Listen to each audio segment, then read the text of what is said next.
एक समय की बात है, महात्मा बुद्ध अपने शिष्यों के साथ एक ठंडे प्रदेश में प्रवचन देने गए थे। दिन में प्रवचन हुआ, रात में जब सोने का समय हुआ तब गांव वालों ने बुद्ध से कहा कि आप हमारे घर चलकर सो लीजिए। तो किसी ने कहा कि बुद्ध आप हमारे घर चलकर सो लीजिए। सभी अपने अपने घर बुद्ध को ले जाने के लिए आग्रह करने लगे। बुद्ध ने कहा, ठीक है, लेकिन पहले मेरे शिष्यों के सोने की व्यवस्था कीजिए, उसके बाद हम अपने बारे में सोचेंगे। यह कहकर बुद्ध कुटिया में ही बैठ गए। सभी शिष्यों के सोने की व्यवस्था होने लगी। सभी शिष्यगण धीरे धीरे एक एक करके जहाँ जगह मिली वहाँ जाकर सो गए। बुद्ध भी उसी छोटी सी कुटिया में एक पतले से बिछावन पर लेटे और लेटे लेटे उन्हें नींद आ गई। बुद्ध को सोता देख किसी ने उन्हें जगाने की हिम्मत नहीं की और उन्हें वहीं सोने दिया।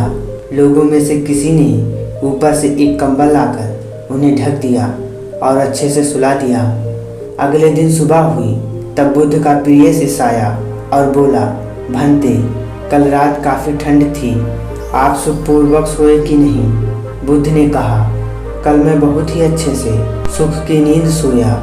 शिष्य ने कहा, किंतु भगवान, कल रात बहुत ही ठंड थी, बर्फीली हवाएं चल रही थी, आपका आसन भी पतला था, फिर भी आप कहते हैं कि आप सुख की नींद सोए, आखिर कैसे? इस पर बुद्ध ने कहा, मेरे एक प्रश्न का उत्तर दो। मान लो एक अमीर व्यक्ति का पुत्र एक बड़े से कमरे में, वायु रहित और बंद कमरे में, जिसमें बाहर से थोड़ी सी भी ठंड वाली हवा न जाती हो, बड़े से पलंग पर चारों तरफ से रजाई और कंबल ओढ़कर मोटे से गद्दे पर सोया हो, तो क्या वह सुख की नींद सो पाएगा? शिष्य ने कहा, हाँ भंते, इतनी सुख सुविधाएं होने के बाद भी भला वह सुख की नींद कैसे नहीं सो पाएगा? उसे तो सुख और शांत दोनों की अच्छी नींद आई होगी।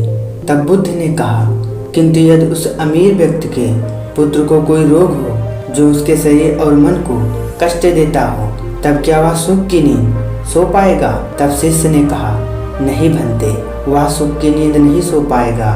तब बुद्ध ने कहा, यदि उस अमीर आदमी के पुत्र को द्वेष हो, मोह हो, माया हो, लोभ हो और इस वजह से उसके शरीर और मन में कष्ट हो, तो क्या वह सुख से सो पाएगा?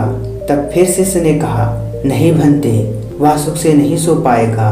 तब बुद्ध ने कहा, मुझे राग, द्वेष और मोह से उत्पन्न होने वाली जलन मेरे अंदर से जड़ से नष्ट हो गई है, इसी कारण मुझे सुख की नींद आई थी। दोस्तों, वास्तव में नींद को किसी अच्छे घर और अच्छे बिस्तर की आवश्यकता नहीं होती।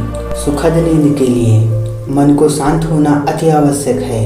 लोभ मोह माया से अपने आप को मुक्त कीजिए, मन को शांत कीजिए और चैन की नींद सोइए, क्योंकि कहा जाता है, चैन से सोइएगा तो सुखी रहिएगा।